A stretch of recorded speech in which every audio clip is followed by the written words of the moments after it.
오늘 이제 다시 성전 건축으로 돌아오는 모습입니다.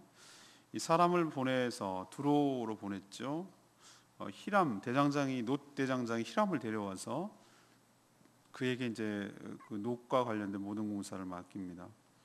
히람은 놋에 관한 지혜와 총명과 재능을 구비한 전문가였죠. 그는 성전 앞에 세워질 두 개의 놋 기둥을 제작을 했습니다. 두 기둥의 이름을 야긴 그리고 보아스라고 이름을 칭했습니다. 그리고 이 기둥을 만든 다음에 이후에 이제 물을 엄청난 큰 물을 담을 거대한 그 저수조 바다라고 명칭하는 것을 만들었습니다. 바다는 직경이 10규빗 되고 2000밭의 물을 담을 수 있는 거대한 저수조였는데 이것은 이제 정결 예식에 사용할 때 사용했습니다. 오늘 이 말씀을 통해서 주시는 첫 번째 교훈은 13절 14절 말씀인데 하나님께서는 준비된 자를 통해서 일하신다는 것이죠. 솔로몬은 사람까지 보내서 두로에서 히람을 데려옵니다. 히람 그러면 우리는 두로 왕을 생각하는데 이름이 같아요. 동명이인인 것이죠. 근데 그를 소개하기를 납달리 지파의 과부의 아들이었고 또 그의 아버지는 두로 사람이었는데 놋의 대장장이었다. 그러니까 놋으로 어떤 물건인지 만드는 그 전문가였다라는 뜻이죠. 솔로몬은 그를 데려와서 이제 성전에서 놋이 사용되는 물건들을 만드는 모든 공사를 그에게 맡겼습니다. 주일날도 이 말씀을 들고 이야기할 건데요. 그는 참 여러 가지 면에서 부족한 사람이죠. 일단 그는 과부의 자식이었습니다. 납달리 지파가 그리 뭐 대단한 지파도 아니고요. 또 그의 아버지는 두로 사람이었어요. 그러니까 이방인이었다는 뜻이죠. 그러니까 혼혈이에요. 어떻게 보면은. 근데 하나님 어떤 면에서 하나님의 거룩한 성전을 짓는데 이런 자가 과연 적당한가? 이런 생각이 드는 것이죠. 이방인의 피가 섞인 자가 과연 이런 거룩한 일을 할 수가 있는가라고 생각할 수 있지만 솔로몬이 두로에까지 사람을 보내서 그를 데리고 온 거 보면 이 분야에 있어서만큼은 최고라는 것을 알 수가 있는 것이죠. 그는 놋에 관한 지혜와 총명, 재능을 구비한 사람이었기 때문에 솔로몬은 주저하지 않고 그렇게 했어요. 왜 이런 핸디캡에도 불구하고 그를 썼죠? 그거에 대한 최고의 전문가니까. 하나님의 성전은 어떻게 됩니까? 최고의 사람, 최고의 전문가가 최고의 것을 드리고 싶은 마음이 있는 것이죠. 그래서 이런 전문가를 불렀습니다. 하나님 우리가 생각하듯이 말이죠. 세상 사람들이 생각하듯이 그 소위 스펙이라고 말하는 학벌, 가문, 인물 뭐 이런 것을 보시는 것 같은데 오히려 이런 일들 보면은 그런 거는 전혀 개의치 않아요. 오히려 그쪽 일에 탁월한 전문가, 준비된 사람을 쓰는 것을 알 수가 있어요. 성전은 그런 배경과 상관없이 최고의 전문가가 동원되어야 최고의 좋은 작품으로 드려질 수 있기 때문에 그런 것이죠. 우리도 하나님 앞에 오늘 히람을 보면서 그렇구나. 하나님께서는 핸디캡이 있는 사람도 부족한 사람도 쓰시는구나. 하나님께서 은사를 주시는 사람을 쓰시는구나. 하나님께서 예비되고 준비된 사람을 쓰시는구나. 우리도 하나님 앞에 잘 준비되어서 주님께 귀하게 쓰임받는 복된 인생 되기를 축복합니다. 두 번째 얘기는 15절에서 22절까지 말씀이에요. 하나님의 능력으로만 세워질 수 있다는 것을 우리에게 가르쳐줘요. 놋의 대장장이 히람이 와서 처음으로 만든 작품이 뭔지 아십니까? 성전 주랑 앞에 세워질 두 기둥이었어요. 놋기둥. 놋기둥은 우리 보통 기둥하면 뭐죠? 건물을 떠받치는 데 사용하는, 건물 유지를 하는데 꼭 필요한 그런 것이 기둥이잖아요. 그래서 기둥 같은 존재라고 말하는데 오늘 말씀을 보면 전혀 아니에요. 그 기둥은 건물을 떠받치는 것이 아니라 그 건물을 상징적인 장식물이에요. 우리도 어떤 건물 같은 데 보면 예술 작품이 있는 게 보이잖아요. 예를 들면 뭐 세종문화회관 가면 어떤 작품이 있고 뭐 이런 식으로 어디든지 가면은 그것을 상징하는 뭐 송파의 올림픽 공원 같은 데 보면 이렇게 커다란 이렇게 방패연처럼 생긴 그 문이 있습니다. 개선문 같이 생긴 거. 그것이 상징하는 거죠. 상징. 그게 무슨 그 건축에 무슨 용도가 있어가지고 세운 게 아니에요. 그런 것처럼 이 놋기둥 두 개는 일종의 성전을 상징하는 예술품이기도 하고 장식품이기도 하고 상징물이기도 하고 그런 의미입니다. 근데 이게 어마어마해요. 18규빗. 규빗이 여기서부터 여기까지가 1규빗인데 18규빗은 약 5.4m 정도 되니까 꽤 높은 거죠. 그리고 둘레가 12규빗이니까 3.6m. 두께는 손바닥만 했다고 그랬으니까 손가락 4개가 들어간다고 그랬으니까 두께가 꽤 두꺼운 거죠. 그래서 안은 비었어요. 근데 그 두께의 놋을, 이 엄청 큰 두께의 높이의 옷을 만들었으니까 이건 어마어마한 기둥이죠. 그죠? 여기다가 끝난 게 아니에요. 그 위에다가 석류 모양으로 꾸민 둥근 머리를 갖다가 거기, 석류 모양 아시죠? 석류 모양 이렇게. 석류 우리 맛있게 먹잖아요. 미녀는 석류를 좋아해야 할 때 그거 빨갛게 생긴 거. 거기다 이렇게 그 모양으로 꼭대기에 올렸고, 이 석류가 왜 거기 들어갈까? 석류 이렇게 까보면 알지만 씨가 많아요. 그래서 이 석류는 풍요와 다산을 상징하는 과일이었어요. 근데 그거보다 진짜로 중요한 건 뭐냐면 이 두 녹기둥, 이 성전의 주랑의 양쪽에 세워지는 건데, 이 녹기둥의 이름이 굉장히 의미심장해요. 하나는 야긴, 하나는 보아스예요. 하나는 야긴은 성경의 밑에 보세요. 여러분 성경이 밑에 나와 있어요. 그가 세우신다. 그가 누구냐? 하나님이 세우신다는 뜻이에요. 그리고 보아스는 뭡니까? 하나님 안에 능력이 있다. 하나님이 세우신다. 하나님의 능력이 있다. 이 말 자체에서 우리가 알 수 있죠. 그들의 소망과 성전의 의미가 여기에 담겨 있는 것을 알 수 있어요. 그러면 이걸 야긴하고 보아스를 풀어서 설명하면 어떻게 됩니까? 하나님의 능력 속에 하나님의 나라가, 하나님의 왕조가 든든하게 세워진다라는 뜻이에요.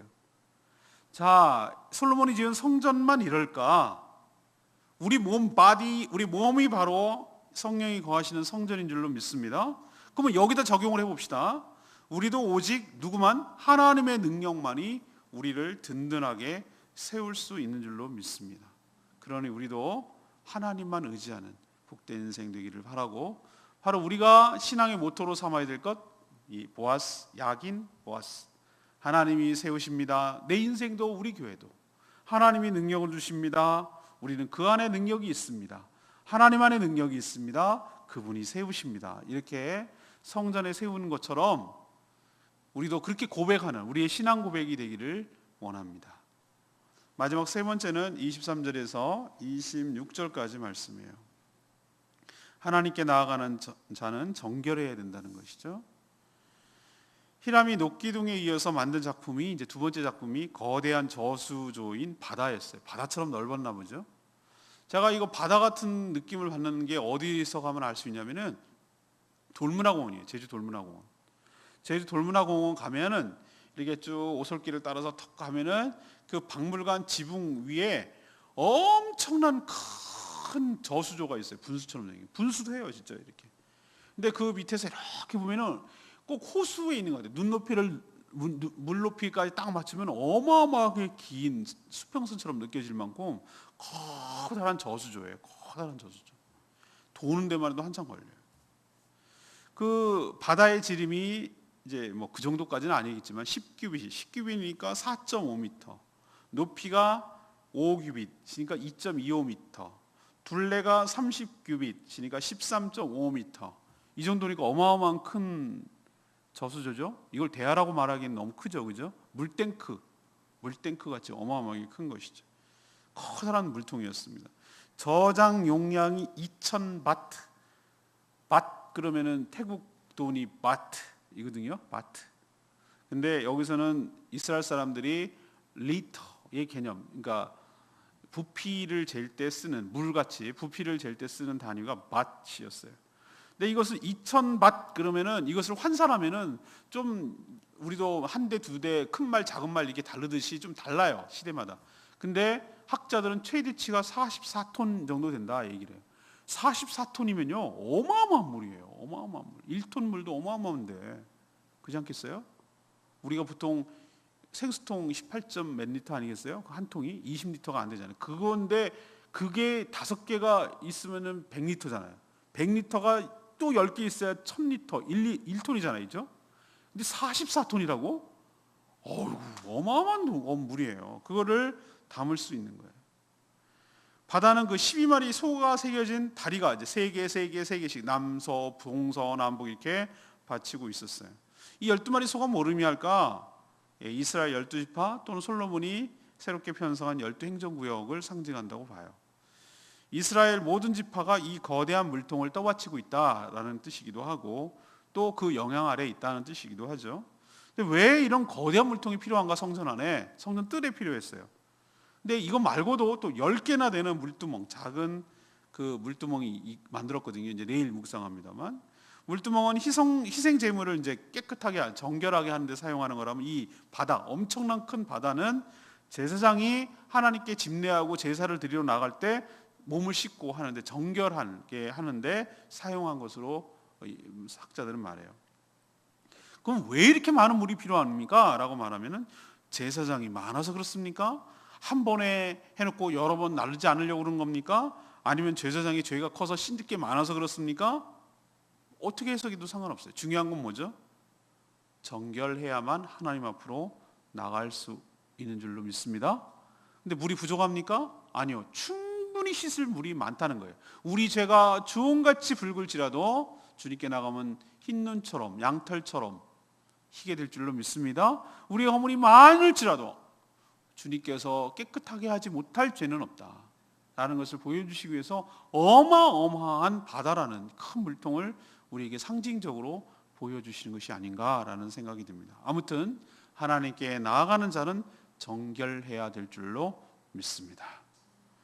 오늘 레바의 말씀이 21절 말씀이에요. 오른쪽 기둥을 세우고 그 이름을 뭐라 한다? 야긴이라고.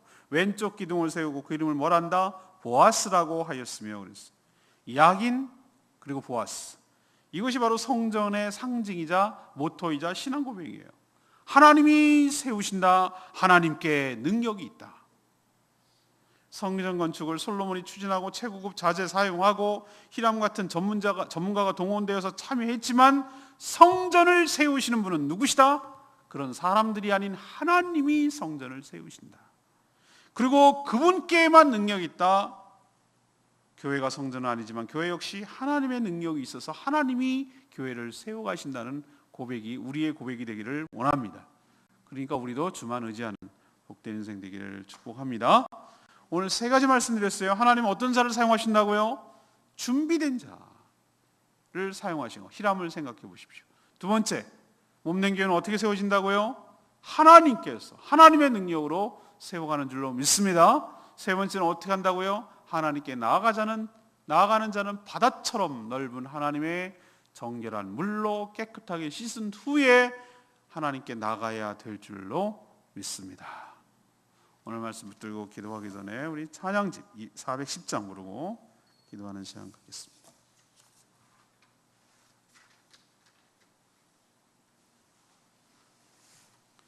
(410장) 평강의 왕이요 자비의 하나님, 하나님께 나아가는 자는 어떻게 나가야 될지를 오늘 말씀을 통해서 보여줍니다.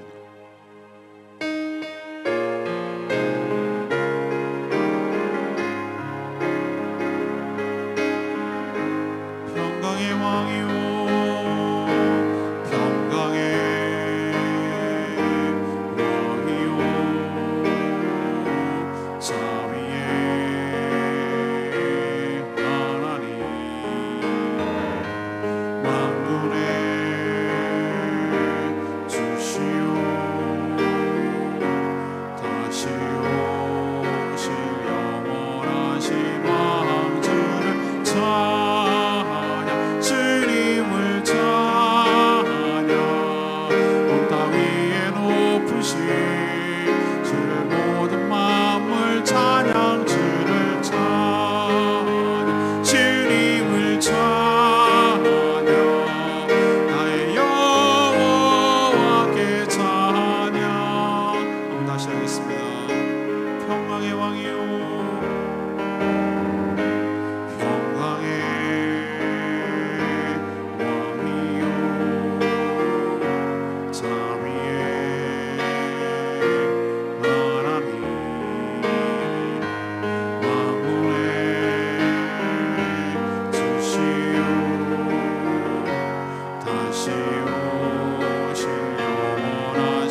다스림이 어떻게 만들어져 가야 되는지, 우리의 신앙 고백이 무엇이 되어야 되는지 오늘 말씀을 통해서 깨닫고 이런 삶 살아가기를 간절히 원합니다. 다 같이 동서로 주여 외치며 하나님께 나갑니다. 주의 아버지